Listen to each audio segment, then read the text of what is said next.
Hello and welcome to the podcast. I'm here as always with co-host John Mixon. John, how are you? Good, Dan. The International Schools podcast. I always say that because I'm sure there's somebody listening who's like, what podcast are they talking about? I'm joking. Yeah, I tease you every time. I tease you every time. Anyway, Dan, I'm really curious about, we did the Saudi Arabia Tech Directors, which I think was really interesting. You had traveled there, and it was just nice to hear different things and perspectives. And as you said, we didn't get much on IT, but we really got about life, being an educator, being a leader in that context. Me being born and raised in Switzerland and being a Swiss citizen, I'm going to sit here and just listen to our guests talk about Switzerland. How often do you get a group of, bright school leaders and tech enthusiasts to kind of talk about your country? So I feel very blessed today. definitely, John. Well, look, it's gonna be a good chat. Otherwise, I think you've been in Switzerland since we last spoke. I don't think you've been anywhere. No, I have just been busy doing some cool engineering projects with kids. And yeah, no, it's been really nice. Global warming, no snow. It's just crazy. I think now people are starting, they're like, huh, okay, this is again no snow. I think suddenly we're realizing that the game is on and what do we do? Sure. And that's a whole podcast on its own. Yeah. Well, definitely. I was actually at your old school today, funnily enough, at International School of Prague, Oh, cool. where they're building a whole new STEM center. And they're building like three different things. There's a whole construction craziness going on Nice. there right now. So interesting. Actually, one of our guests, we're doing a podcast with Elizabeth and Sarah, who are part of that project here in a couple months. So that'll be interesting to hear more about the STEM Center, and also Sarah and Elizabeth, who are maker facilitators, what they're doing. That sounds really exciting. So have they broken ground, Dan? No, they're just right now they're kind of dispatching different staff members. Like some of them are going to America and they're seeing like 2 schools a day. They like it sounds pretty crazy. For 6 days, they're seeing 2 schools a day in different cities every day, just to see that they've picked out certain schools they think are doing innovative things with STEM and spaces and stuff. So it's interesting. They're all traveling around. Sheldon was just out in Asia visiting a bunch of schools in Singapore and I think Hong Kong as well. So really interesting. Cool. I think there's something to be said to actually have people go and look at other schools, Yeah, because then when you're on the ground, you can really see it in reality, kind of in the nitty gritty. And I think also it gives you an opportunity to kind of ask those questions that maybe you can't on a Zoom call or through an email. I like that idea. You see interesting things. So we're going to get on the topic in a second, I promise. But I was just thinking about. I was in Hong Kong in December, and I went to a school called ISF, not ESF, International School Foundation. I'm not sure if anyone's heard of it. Really interesting, and that was the most impressive I've ever seen in an international school. They had a biotech lab there. They were doing gene sequencing. They had a professor full-time on secondment to the school. It's mostly Hong Kong Chinese. The school's mostly focused on Hong Kong Chinese families. Multiple students had academic papers published post PhD level. That's and amazing. I was just there, and I'm thinking, we're finished in the West. Like my kids are never going to do that. Of course they are. Come on, Dan. That They're makes going to sense. go to Prague. There's going to be a STEAM center, and they're Yeah, going to do exactly. bioengineering. Anyway, let's go to the topic. We've got. I'll get everyone to introduce themselves really quickly. We've got 5 tech directors on the call today, which is fantastic. All I've known at different times, all living in Switzerland in different places. So it'd be great to quickly go around and give a super quick intro. Maybe go Darren, Wolfgang, Tim, Chris, and then Gus. Sounds good. Sorry. Yeah, I'm Darren. I work at Eglon College, boarding school in the Swiss Alps. It's interesting you were talking about visiting. We've just been on a program visiting universities because we're looking at building an innovation center. And actually, we want to prepare the students for their next step, really, and kind of work backwards from there. Yeah, interesting. Fantastic. Great. And Wolfgang? Yeah, hi, I'm Wolfgang Soeldner. I work at ICT, the International School of Geneva. Seem to be on this podcast. Yeah, almost a host every month. Every month or so. Yeah, I mean, interesting, right? With the school visits, I think there's so much to be said to send teams of educators or leaders to schools to have like pre-visit meetings, during visit meetings, and post-visit meetings. We're in the midst, as John knows, about really looking at also STEAM and what that means for us as a foundation. We've got a STEM center at one of our campuses, but at the same time, for our 100-year anniversary, which the school's turning, we're going to try and work with local organizations like CERN and the EPFL to potentially put on a big STEAM day or days next year, to try and really see where that leads us and how we can leverage where we are, basically. Fantastic. And Tim? Hi, sorry, I just added a bookmark to my browser instead of unmuting. Tech guy problems. I'm Tim. I work at TASIS, which is also known as the American School in Switzerland. We're down in sunny Ticino, enjoying some really nice weather and the global warming, as you all. And yeah, visiting other schools has been such a good opportunity for myself to see how people manage their technology. The spaces have become increasingly interesting for me, especially being here. We don't have a lot of space on our campus, but we try to make the most of it. And there's some really cool ideas out there on how people are tackling those problems. So I would love to get out and see more schools as much as possible. But yeah, happy to be here. Thanks. Fantastic. And Chris? Hi. Chris Vincent from the International School of Luzern. It's central Switzerland, German-speaking Switzerland. Visiting schools, looking forward to being in Basel tomorrow as SGIS tech folks come together, but also in terms of visiting schools, one of the sort of best PDs I do is I work with accrediting organizations and chairing a synchronized visit to a school in Germany. As well as sort of giving back to the school through, a peer evaluation process. Always fascinating to find what other schools are doing and how they solve problems. So I look forward to that as well. Fantastic. Gus? Hi, so my name is Gus Alcala. I'm the IT manager at the International School Rheintal. We are the German-speaking part of Switzerland, surrounded by the Austrian Liechtenstein Alps. It's almost 10 degrees right now, so it's pretty warm. As far as visiting schools, we just went through this whole process before starting our building, and we did a lot of visiting schools, getting ideas, getting our feet on the ground. At the same time, we just did our CIS reaccreditation. So I was on top of a new building and the whole visit, the team coming in. At one point, I saw Chris's name was going to be one of our chairs to visit. I was like, I was looking forward to that, but it didn't happen.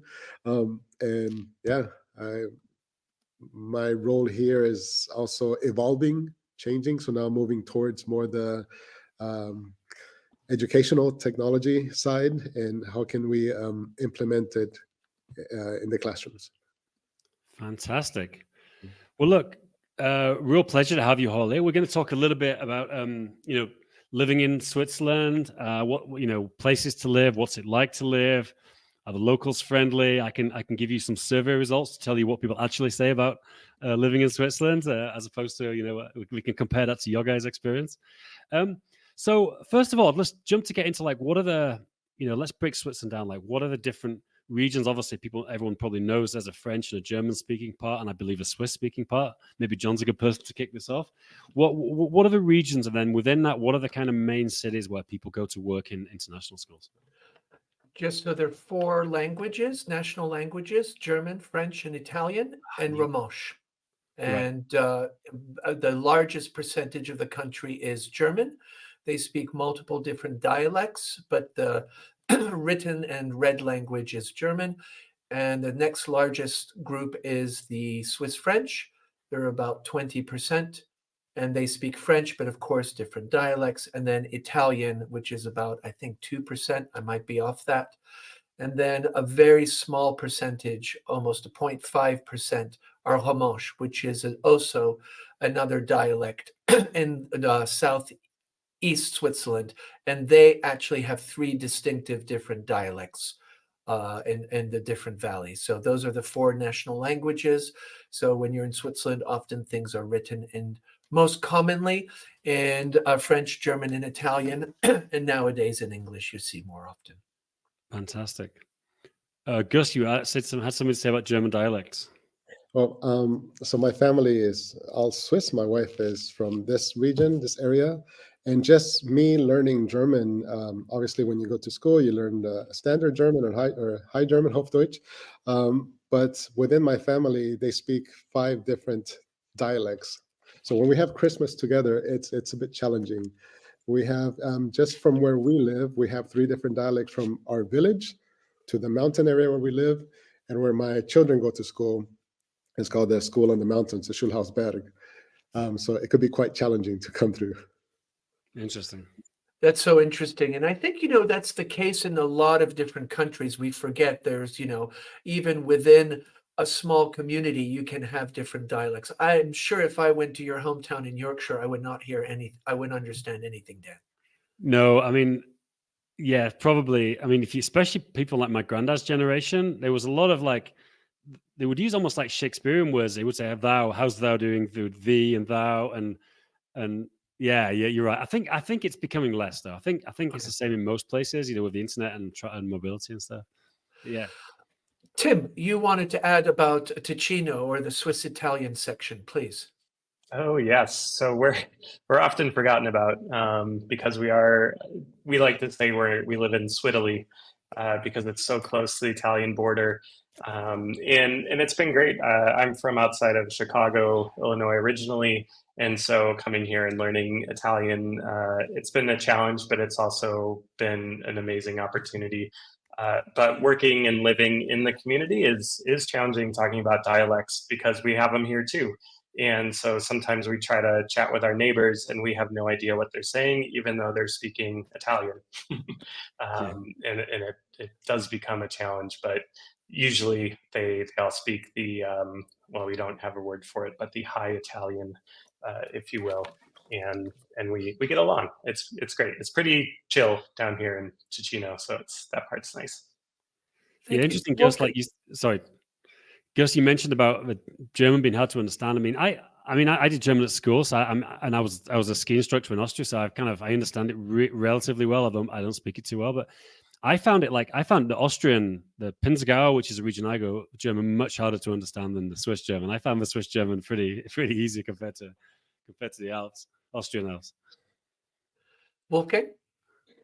Yeah, no, I guess. So what I would say is, seeing that this is my second stint in Switzerland, and like you, John, having lived in the German speaking part first, around Zurich, where Chris is at, and now living in the French speaking part, I find it fascinating.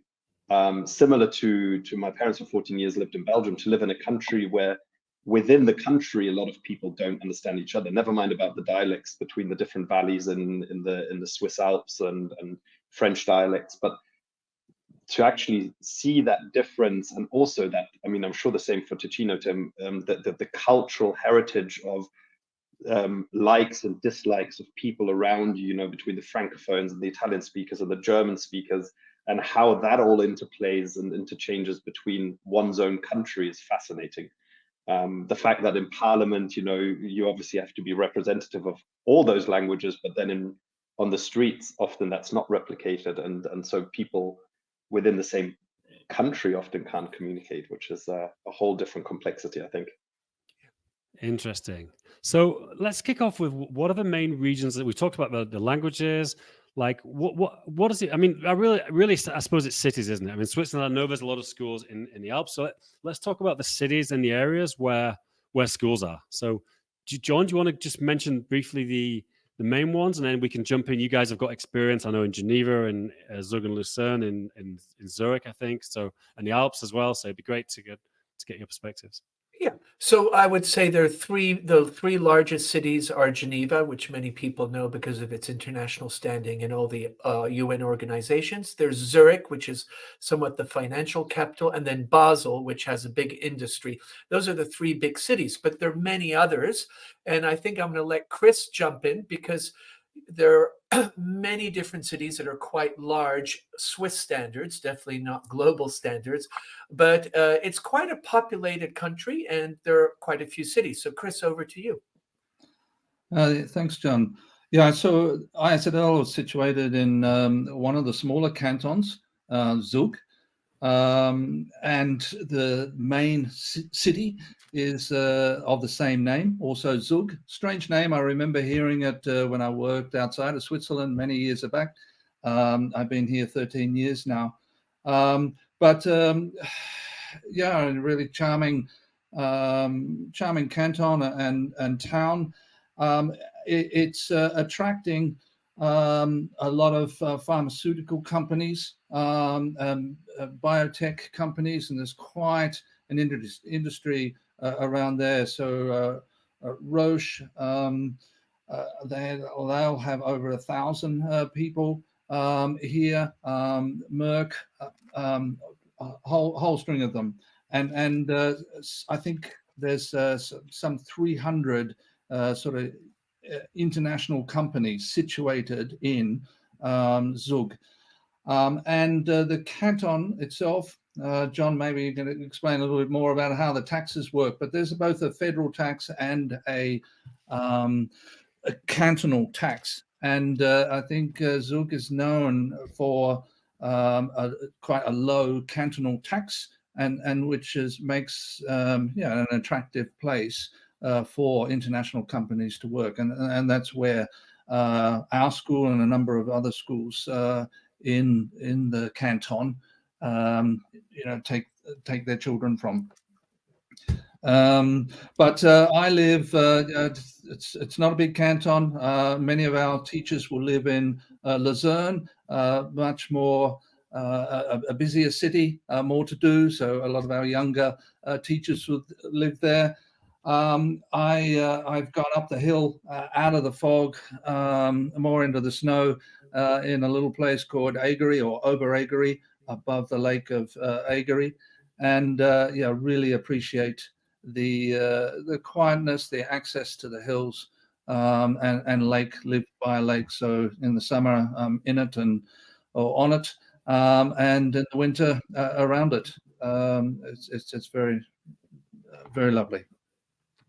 Great, Chris. And Tim, you're going to tell us a bit about Lugano, which is the largest city in the canton of Ticino. Correct. It's a really nice place to be. It's situated right on Lake Lugano, which is not a huge lake, but it's an interesting one. It kind of forms a U shape and makes a little peninsula that kind of dips down towards Italy. And it is a bit of a tourist destination. We get a lot of, you hear a lot of German speakers coming to visit, and a lot of places for people from all over just to come and look at the palm trees. People don't think about Switzerland having palm trees, but we have lots of them. And it's a big financial center as well, a lot of banks and other places, as you would imagine, very Swiss there.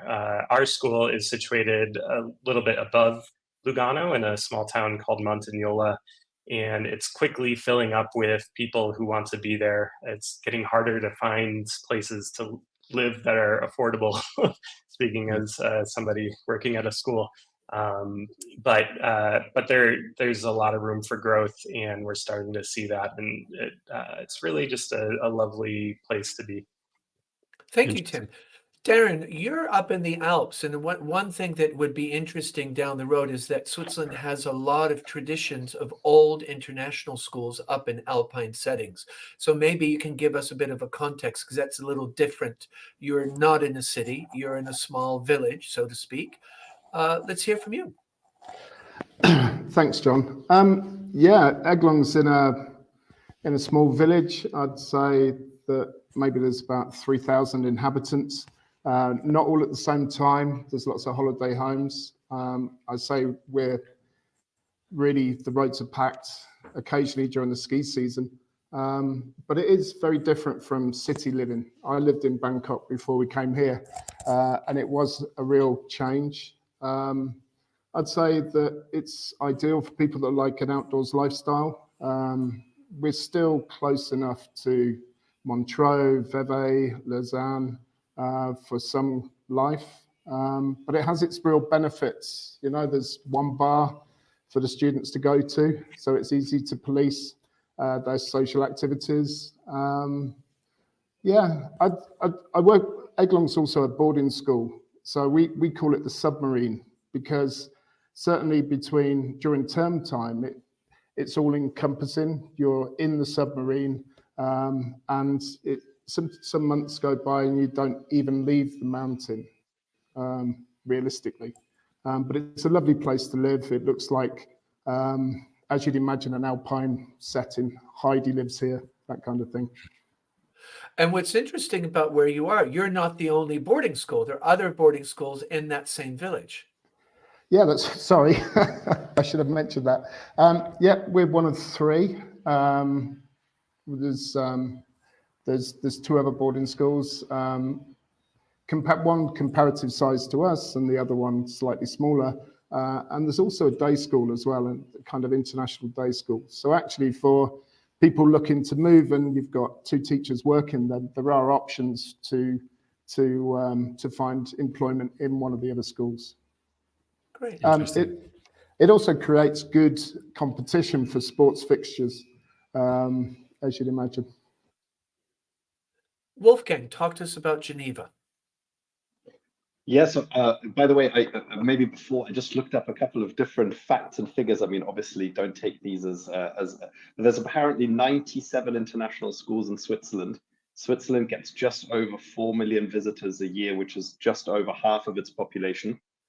And then specifically to Geneva, one of the really interesting things is that the city of Geneva, about 200,000 inhabitants population-wise, has about 80,000 foreigners because of all the international organizations. So just over 40% that live here are non-Swiss and associated mainly with organizations like the UN or CERN.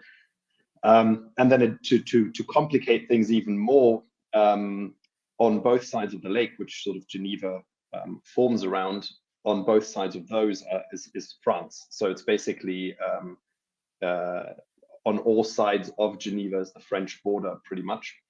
On one side being the Jura mountain range, on the other side the Alps, and in between Lake Geneva, which in a quiz question people often fail at answering in terms of what the largest lake in Switzerland is. And because of the French border passing through parts of the Lake Geneva or Lac Léman, it isn't the biggest lake in Switzerland.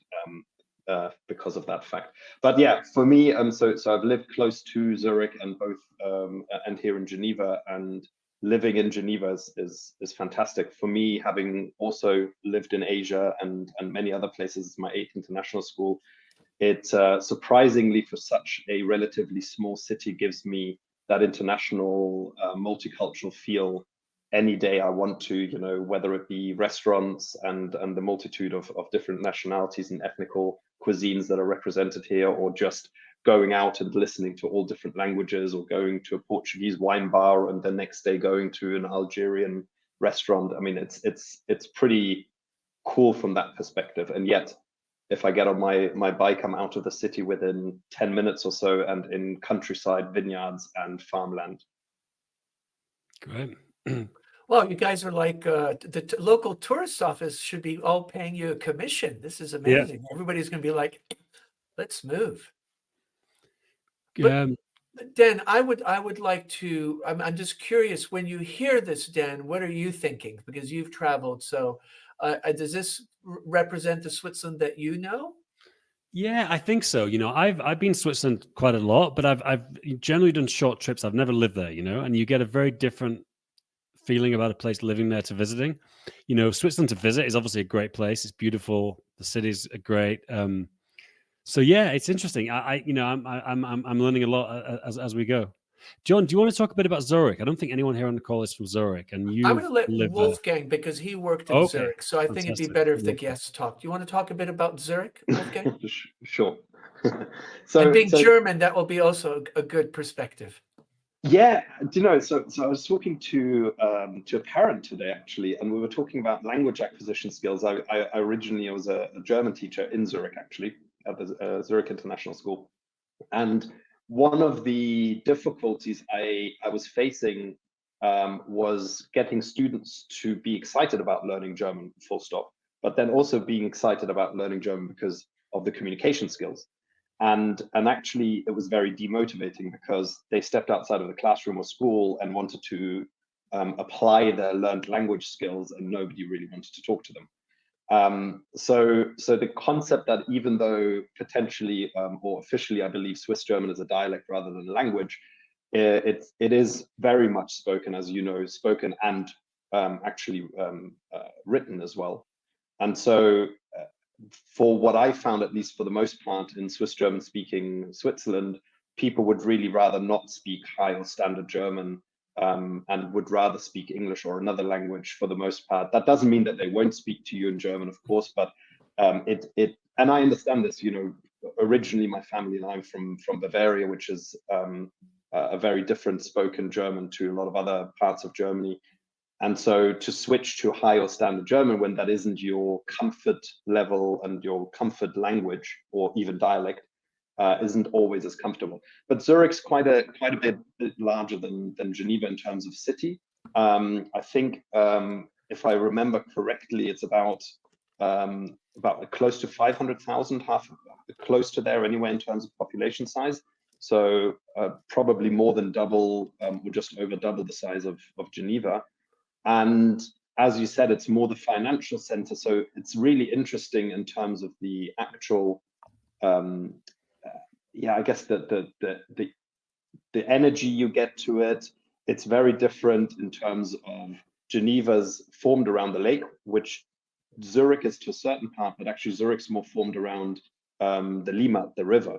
And so it also causes a little bit of a different atmosphere when you're walking through the city, because even though, again, Geneva has got the Rhone and it's got rivers running through it, they have a very distinctly different atmosphere to them as cities. They're both very international. Zurich is very much a financial center. Do you get a feeling when you're there that it's like it's mostly people in finance and banking and things like that? So, I mean, I can only talk really from what I remember and the kind of lasting feelings I have when I felt like Zurich, very much parts of the city center are financially orientated. So say in the evenings, the atmosphere is much quieter and things are more closed down, even though there are of course lots of restaurants. Whereas I feel Geneva has a lot more residential areas within that city center, maybe because it's a lot smaller, but so you have a lot more vibrancy and energy around the whole city, I think. Whereas in Zurich, it's more compartmentalized, I suppose. Would you agree with that, John? I mean, you lived there for quite a while as well. Yeah, I mean, both cities are big finance centers, but I think Zurich is kind of the heartbeat. And yeah, I think it's always interesting. And I think, you know, when you are in a country, the geography, where the river, the lake, and those different things can really have an impact on the culture. You know, you have towns where there's a river that cuts the town in half, and they're almost two distinctive, you know, rivalries because you're across the other river. So I think often the geography can really have an impact on the culture and the atmosphere. Dan? Yeah, interesting fact about Zurich. I was reading this article, I sent it to you, John, I remember a year or two ago, but like there's a certain illegal substance, which I won't mention so we don't get the podcast flagged, but Zurich has the highest consumption of any city in Europe. They can measure apparently from the water, they can measure it. And interestingly, Zurich, despite being not seeing like a crazy party town, you know, there's a lot of misbehavior going on there, that's for sure. Well, Yeah, let's we can always edit that out, John. It's fascinating to me. Interesting side note, Zurich is considered the gay capital of Switzerland. So it has a very vibrant gay community. And every summer they have the street parade. So it has a long history and also very much quite open to that LGBTQ community, which is wonderful because Switzerland at some places can be quite conservative. Great. Has anyone else not jumped in yet with that area? I think we've gone around everyone there. Anywhere missing? Basel, I guess. Gus. Well, we are in the eastern part of Switzerland. I guess our forte is that we're surrounded by the Swiss mountains.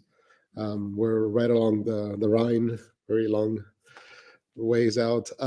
I guess our benefit would be like, I think I was talking to Dan in London and Betts that in 15 minutes, we can be at our house mountain skiing. And when the global warming effect is not in place, like it wasn't, like I think 3 winters ago, we could actually ski down straight to my house. So from the mountain, go down straight to the house.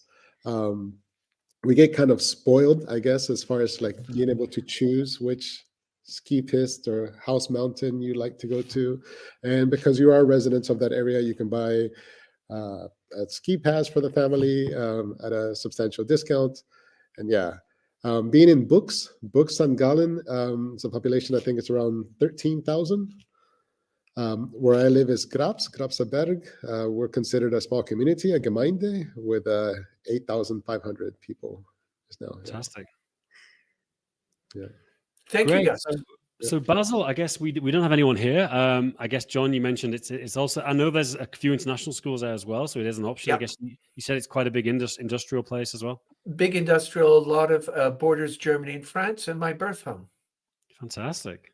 Well, look, we won't talk about Basel. No. It's fascinating. It'd be great to talk a bit about the cost of living. I've got an interesting anecdote. I remember about 10 years ago, I went to Zurich. I met Mark Dilworth, who was I actually invited to be on the call today. He used to be in Zurich International School. And, I was doing some Google training there. Mark was a customer. I said, I'll take you out. We'll go for some drinks. And we went to a cocktail bar called Au Crow, which is a really nice cocktail bar. And then I got the bill. And it was 34 euros a cocktail. And I was like, I can't believe it cost 34 euros 10 years ago. No, 10 or 12 years ago. I was like, I've never paid that much for a drink in my entire life as I paid in Zurich. So I can definitely see the alcohol. And maybe we chose, or rather Mark chose the wrong place. But or the right place for him, because you're the right place for him, definitely, yeah. But I'm curious about the cost of living. I think Chris had a couple of points to start off. Yeah, I think, Dan, Switzerland is known as an expensive place to live, high cost of living. I remember before we made the move to live in Switzerland, we traveled from where we work in Netherlands, Singapore. Our children all learned to ski in Switzerland, but it cost us a fortune. But actually, as you move to Switzerland, the good things are the salaries are high generally, although international school teachers' salaries, we do not get paid as much as the local teachers working in the local schools, but there are good salaries and low taxes. Both federal and cantonal, and I know when we talk to our teachers during the recruiting, we'll tell them in terms of tax plus health, which is another significant cost, will represent around 20%, perhaps a little bit higher of your salary. But it's anything that you pay for that involves labor. So the dentist, the doctor, the plumber, electricians, you're going to pay a lot of money. And as you're saying, a cocktail, I think Mark took you to a nice place. 30 francs is an expensive cocktail, but you won't get one for less than 18 or so now. A glass of wine, 12 to 15, and that when they say glass of wine, but it's not really a glass of wine because it's just 10 mils. It's a little puddle at the bottom of the glass. 10 mils for 12 francs, 15 francs. A coffee will set you back 8. You go to Starbucks, you're not going to get any change out of 20 francs. And of course, meat. I think everyone who comes to Switzerland definitely eats less meat. Good for global warming, etc. So doing the right thing. But not only that, it's the cost. A good steak is going to set you back 100 francs a kilogram, and they disguise that a little bit at the grocer or the butchery in that they'll price it per 100 grams. So 10 francs 100 grams doesn't sound so bad, but you order 300-400 or a decent T-bone, you've just done yourself 100 francs, and that's just the meat. Yeah. So cost of living is high, but I guess the nice thing is that you get to choose, what you're spending your money on. The taxes are low, and that pays for excellent health services, hospitals, etc. Everything works in Switzerland, and then you decide how you're spending the rest of your money. So there is a balance, and it's part of the reason, I guess, that we've stayed here for as long as we have, because we can make it work as a teaching or one and a half. We don't both work. Whereas in other countries, when I was in the Netherlands, I was losing money. Interesting. Darren, do you want to add something? You had the mountain experience? Yeah, I think, I mean, Chris is so right. If you go and try and have a life outside of school, then you're going to pay for it. But I think the pensions are good, healthcare is good, and certainly the supermarkets. Once you get over the initial shock of the costs, then they're quite reasonable compared to your income, your salary, and you can provide fun at home, invite people around and things like that. And enjoy the holidays. We go back to the UK and we walk around Waitrose going, oh, it's so cheap. Oh, let's have 2 of those. So yeah, that's what I want to say. I'd also say if you are planning to move to Switzerland, check the canton your school's in, because different cantons have different tax rates, which seems strange coming from other countries where you have one fixed tax rate. Great. I think Tim was going to add something. Oh, sure. One thing, I was just having a conversation with my parents about, they're in the US and the cost of living is rising with inflation and those sorts of things. And one thing I try to tell them here about living here is that while it's expensive, it kind of stays that way. Like there's not this big fluctuation, at least where I'm in Ticino. We're not really feeling it as much. It's always expensive, but at least it's stable and predictable, which is nice. But then the other benefit of being down south is we can pop over the border into Italy, where things are very inexpensive. And we have a lot of my colleagues who just go there for their weekly grocery shopping and for restaurants or haircuts or other things that make life a lot easier to afford here. It's an interesting side point, nice Tim. option. I think that's becoming increasingly common just across Europe with high costs. So like a lot of Czech people always went to Germany to buy food because it's just a lot cheaper and better quality. But now I know like tons of Czech people, they drive all the way to Dresden, which is an hour and a half drive. They load up on a few weeks shopping and come back to Prague. It's really a common situation now. Yeah. John, you're muted there. In Switzerland, that's the same case. We can go to France and spend up to 300 francs a day per person. And there was actually a referendum that didn't take off. They were going to change it to 50 francs, but they realized that there would be a revolution. So in my area, which is close to France, I would say if you go to a French supermarket, 70% of the cars will have Swiss license plates. Interesting. But it's interesting also, not everything is cheaper in France. Some things are more expensive. Like if you're going to buy garden stuff and trees and, home gardening, much cheaper to buy in Switzerland than in France and vice versa. So I think it's interesting. And I think your point's an interesting one. I think all over the world, we're seeing, because of high inflation and cost of living increases, people now are much more comfortable. And in Europe, we don't have the borders as much. So it's quite easy just to drive across. And likewise, Wolfgang, you were going to add a bit about cost of living. Yeah, just in terms, so a couple of points, like Tim, what interested me also, like in the last 12 months, I went to the US twice, and the area I was in, which was between New York, New Hampshire, and Massachusetts, I found it to actually be more expensive there. And again, fair enough, I was on holiday, but with friends that lived there, I found it to be more expensive there actually in certain terms than here in Switzerland. And I do think also, listening to Chris, that there is a massive difference within Switzerland also what things cost. Going back to Dan's alcohol consumption point, in Geneva, I can find a pint of beer for as little as 5 francs 50 or as expensive as 12 francs, depending on where you go and what you do. Same with food. I can eat much cheaper in Geneva than I can across the border in France. And having a house in France, the average cost, I would say, going out with a bottle of wine between 2 people is probably between 35 and 50 euro now, whereas in Switzerland, certainly in Geneva, I would say I can get away with less than that to a certain degree. But I think that's really the difficulty, isn't it? I think it depends on your family situation. Do you have kids? Do you not have kids? What are you used to in terms of spending? If you're somebody that goes out a lot, Switzerland becomes expensive very quickly. If you prefer cooking at home, then you learn how to take advantage of deals. There's supermarkets who've got incredible deals, not just for Swiss standards, but actually across the board. But then adding to that, one thing that I noticed, and I knew that before, Swiss are incredibly proud, of course, of their own produce, and they produce a lot of very, very high quality, not just food and other things, but as geopolitical situations changed in the last sort of 2 years, 3 years, prices across the globe and certainly within Europe rose. But in Switzerland, actually, that didn't really happen so much because Swiss buy Swiss products for the most part.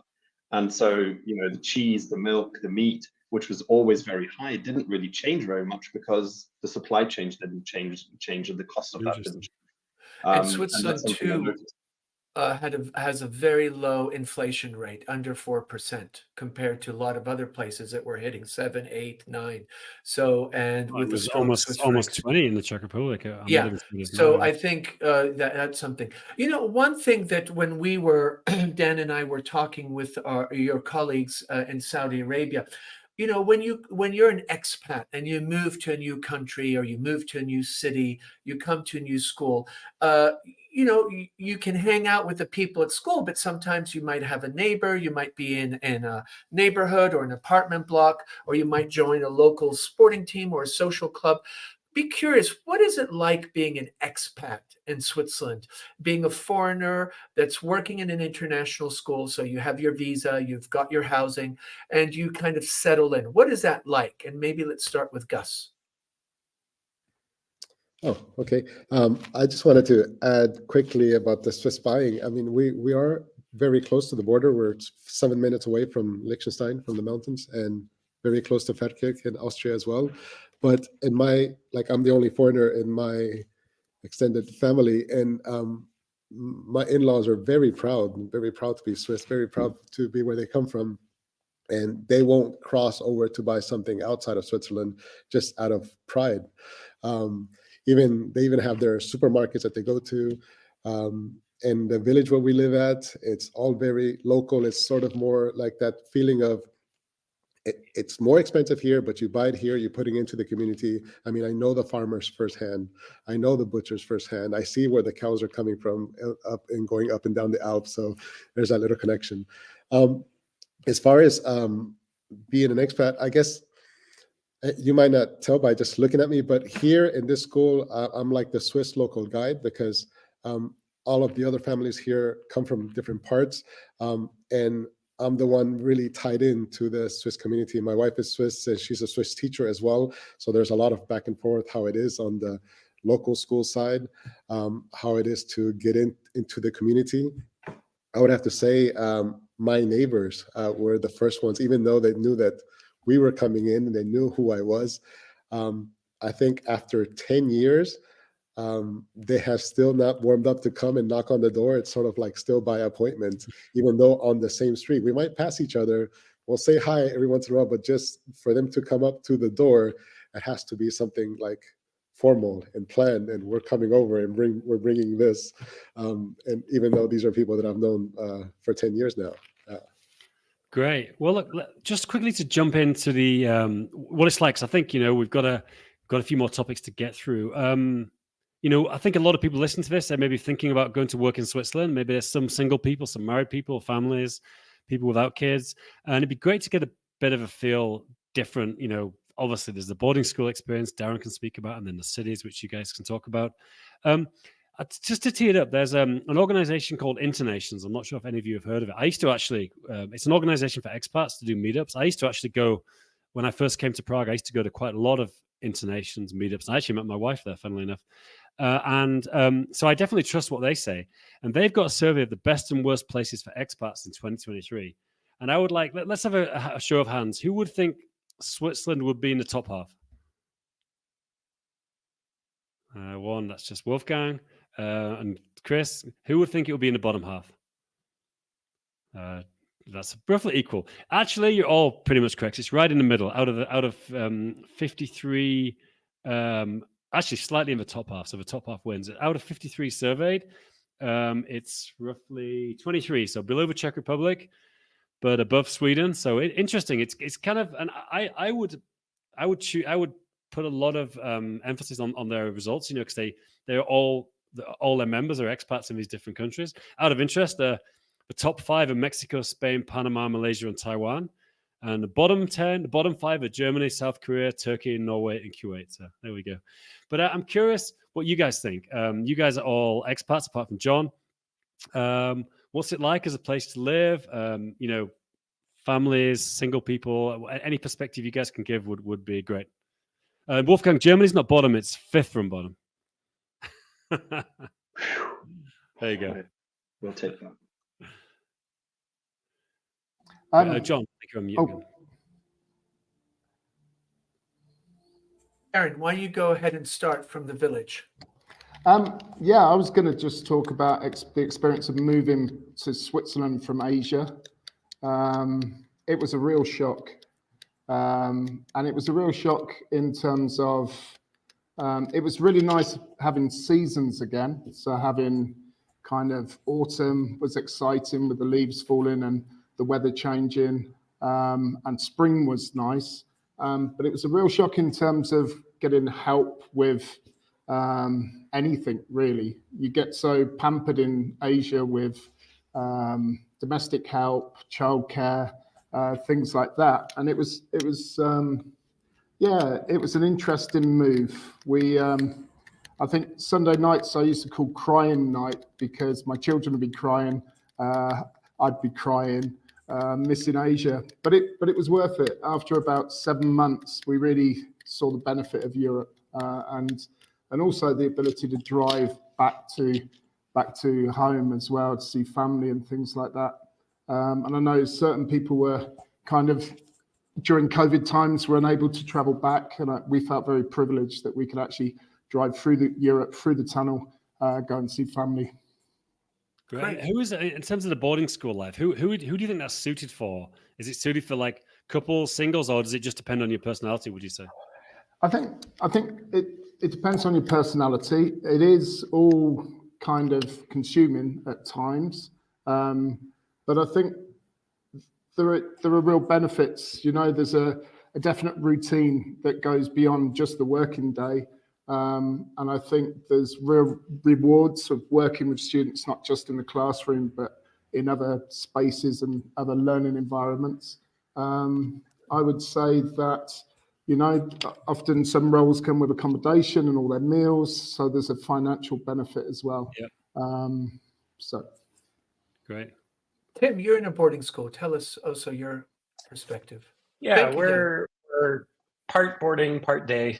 And so for me, this was my first boarding school that I worked at. I didn't grow up going to a boarding school. I was public school person, Chicago suburbs, very, very traditional, like US style. And so this was a big change for me to be so involved at work on a just a social and personal level. And I did the dorm parenting thing for a little while, and that was very interesting, but it was late nights and a lot of weekends that we spent, and I was looking for more of a work-life balance, and so I got out of that. But I will say, having it, like working in a boarding school, it's been amazing for just getting to know my colleagues, and a lot of my really good friends here are because we spend so much time together. And there's also that other aspect of it becomes kind of a bubble where it's hard to break out and get to know other people in the community because you're spending so much time with your coworkers who are now your friends. And Tim, go ahead. Does that mean it's much more suited to couples? I think that's what maybe the implication, I guess, because I guess if you went there as a single person, your dating pool sounds like it would be restricted to other staff members at the school because you're not really going to get out anyway. Is that the case? I can speak as somebody who came in as a single person and met my wife here. Right. And she was my neighbor. Oh, wow. She also works at the school, so that was quite lucky. We do have a number of couples that met and got married while working here, but we also have a lot of single people who find it tough to find a partner. And in, I don't know, the last 8 years or so, the dating apps have kind of taken hold in this part of Switzerland, and so that's happening, but it's a challenge. And I do think that sometimes we lose some of our colleagues because they're looking for a romantic relationship and have had a hard time finding it here because limited pool, and especially if you don't speak the language, it can be tough. Do many teaching couples come with their children to boarding schools because they want their kids to have that kind of mountain experience, or is it mostly couples coming? We have a lot of families here that come in as a family or stay and then become a family with kids. And I will say, I don't have children, but it's an amazing place to have kids because in the dining halls, there are always adults around and other people and other kids for, just kind of a family vibe that goes on. Some people don't like that because the kids can be running around and annoying sometimes, but for the most part, it's really a great place to be. And you can, people use the gym with their kids and play games. And it's like, I like to say it's instant community here, which is a really nice place to grow up, I think. Fantastic. Wolfgang, obviously Geneva, one of the biggest places people go. How would you say, how would you put that as a place to live? And who would it appeal to, or is it everybody?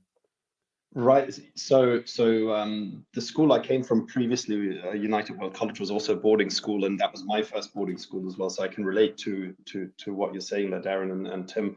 And we're sort of chatting on the side, and one thing I said is the sort of connections that you make with staff, but also with students, is something you would never experience at a day school because of the intensity, the fact that you're basically their guardian, and so on and so forth. There's so many interesting benefits as an educator at a boarding school, and then from there I moved to probably the or one of the biggest international schools in the world. And our director general just spoke to us yesterday, said we're now at just over 4,500 students for the foundation and at over 140 different nationalities.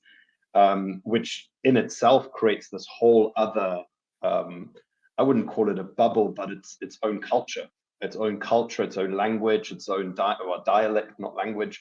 And I'm trying to, I've got a little mentor group, a pastoral group of 24 students, and we're talking about sort of manners and things that we find rude and acceptable. And it's quite an interesting conversation because I think oftentimes we forget, especially in these international settings, we're very quick to judge others on what's rude and what's not rude, forgetting that actually in different cultures that may be very acceptable, if not polite. And there are many cases where the polar opposites are true, and I find that fascinating. What I would say is, I mean, looking specifically at TASIS, for example, Darren Eglon, it's interesting because what may seem to some as a restrictive environment in terms of that bubble you describe, actually in the European setting where most teachers are not so much in need of forming their direct social circles within the staff, due to language abilities, you can easily navigate through Switzerland or most European countries and their schools in English. And so there's not so much need as there is in Asia or other parts in the world to have a community of expats. I would see that actually as a benefit of being in a boarding school because it creates, again, that sort of expatriate or educational community where people are probably very happy to hang out with each other due to necessity of being a boarding school. So it's quite an interesting concept, I think, of something that people may forget about, that's often not as easy in Switzerland as you mentioned before. It's easy enough to meet people, but actually it's not so easy to have a collegial friendship group as easily because people just disperse a bit freer. Yeah, I think that's a really important point. Chris, you've been in Switzerland, correct me if I'm wrong, 13 years. So it'd be interesting. And Gus alluded to that story of his neighbors. It's been 10 years and they have to book a Google Calendar invite to knock on his door. But I'm just wondering, how about you? Because you have children, your family's been here 13 years. Do you feel Swiss? Have you become Swiss? Can one become Swiss? I think you can, and my youngest son is working towards that for sure. But it takes work, right? You have to be committed, and to be fair, I have not entered into the language learning as enthusiastically as I should, and would be, I think, expected to by increasing expectations around permits, citizenship, etc. Because Switzerland increasingly is being recognized as, a very good place to live. Around Switzerland, I think around the percentage of expatriates living in Switzerland is around 25%. And every year, many of our parent bodies, they'll come for a couple, but they stay on and on because Switzerland is an attractive place to live. It strikes a balance of health and wealth, employment. We said inflation very low, quality of education, environmentally, beautiful clean air, access to the mountains, and enjoys, I think, some of the longest living or expected life expectancy countries around the world. I think it rated top 3, etc. Regularly.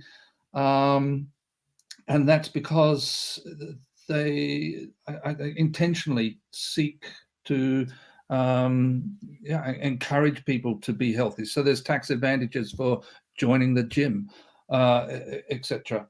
And in terms of friendliness, I agree very much with Gus. The Swiss are known to be standoffish, but our house that we live in, and I say house, a series of apartments, we have a wonderful mix of German, Swedish, Norwegian, British, and Swiss people, and we get on. We will have drinks before Christmas time. Everyone comes over to our house. We've had a barbecue here in our yard with everyone here. Not everyone will come over, and that's just individual differences. But the local Swiss friends here do that. We live in a small village, and that's one of the nice things also. People get to know each other, and they'll greet each other. I love the way that even teenage children, you're walking by the lake of an evening, and they will say "Grüezi" to you, hi. You don't get that in some of the bigger cities and towns. When you're walking in the mountains, you walk past people and they will say hi, "Grüezi miteinander," if there's more than one of you. And I like that. That's great. And I think what's interesting is we hear you talk about, the quality of life, the good packages. The reality is the turnover of teachers in Switzerland is very small. So I think, Dan, that's another interesting thing is often people would like to come to Switzerland. I know in the school that I'm at, there were only 2 of us that came in out of a population of 19 teachers. And we were the first 2 hired in, I think, 4 or 5 years. So the turnover is very small. I don't know if anybody else can attest to that. Maybe in the boarding school it's different. But I'm wondering if anybody would agree that, if you're looking for a job in Switzerland, the openings are far few in between, maybe, or am I wrong in saying that? I don't know if anybody wants to add to that. Yes, Gus. Yeah, I think in the bigger cities, perhaps the turnover tends to be a little bit higher. I mean, you have more possibilities, more international schools to move within the city. But I would say like where we're at, or the schools that are around this region, turnover is extremely low. We've had teachers here. I mean, the school is only 20 years old, but we've had teachers here that have been here from the beginning, from the start of the school. And I think if you do come, like some families have come in with their children and they get into the program and they want to see out the MYP, the DP, the diploma. They want to follow it all the way through. And then afterwards, they decide to stay. This becomes home for them. One of our DP coordinators just became Swiss also last year, and for him this is home as well. It's like, his kids were here, they graduated from the DP diploma, but he considers this now his home. So Interesting. When we were in Zurich, I would say maybe 3 years, 4 years perhaps, and then either move to a different school, different part of Switzerland. But yeah, that's what I'm saying. Chris, thank you, Gus. Chris, you do a fair amount of hiring. Would you say you've noticed that you don't, when you go to fairs, you have a smaller set of openings and maybe some of the similar size schools in Europe or even in Asia? Yeah, I've worked in Asia as well as Europe in different schools, and our openings consistently, very, very low, very small percentage. Staffing of around 300 total, around 200 faculty, and if we have a cohort of 10 or 12, that's quite a large group. But that's also longevity. Others spoke of the teachers staying. That has its own issues, right? You want to bring in new ideas, new energy, different perspectives. And so we all schools try and strike a balance between longevity. And I think our average stay is well over 5 years. And we recognize faculty 5, 10, 15, etc. And indeed, one of my staff members was acknowledged for 25 years at IZL just last year. To be fair, he was also a student that moved into IT. But low turnover, absolutely, and difficult to get in. And then when people do, they tend to stay. Darren, do you think in a boarding school it's different because of maybe the challenges, as Tim was saying, that you're in a bubble, you're much tighter, a community? I think the pattern's similar for us, that actually in recent years our main recruitment has been driven by growth.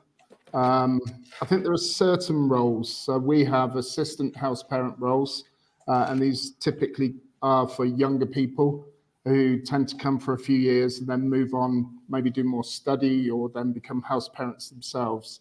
But in general terms, Wolfgang said, if you've done less than 10 years, you're a newbie. And I think that's the case for most Swiss schools. Interesting. Dan. Yeah, I think that's great. I think we're definitely already over time, and we haven't even covered a third of the topics I've got on my list. So I think that's a sign we should do another podcast. I learned a lot. It's great. Yeah, John, what's interesting to you hearing other people's perspective on Switzerland? Is it what you would expect people to say? Yeah, no, I mean, I have definitely, Swiss tend to be quite insular. They live with their community. I mean, I'm still hanging out with my friends from elementary school and middle school, and we socialize and we do a lot together, and we're not really expanding that circle. And, some of these friends, we were in a football club together as elementary school, and we kept, those contacts. So I think that's quite common, but that's common in a lot of other societies. I know in Luxembourg, it was the same. So I think there's certain cultures where that familiarity and that tight knit is really important. It's kind of I don't know if it's a protection, but it's just a way to keep that connectivity and those familiarities. It's great to hear. I think what I appreciated was people saying, yes, it's expensive, but it's about also dispositions and how you go about things. And I think that's really true. Yeah, if you just don't think about it and just go willy-nilly, you're going to be drinking like Dan at 34 francs a cocktail. My cocktail costs 14 francs, so come to my place. I will do next time. But also just lovely to hear everybody's perspective, and also the different schools, the boarding schools and things like that. I think it's really interesting. And, I think when people decide about a location, so often they don't have that information. And I want to thank Chris, Tim, Wolfgang, Gus, and Darren for being so open and transparent, but also sharing their perspectives. It's just been really helpful and so nice to hear about your own country quite positively. So thank you.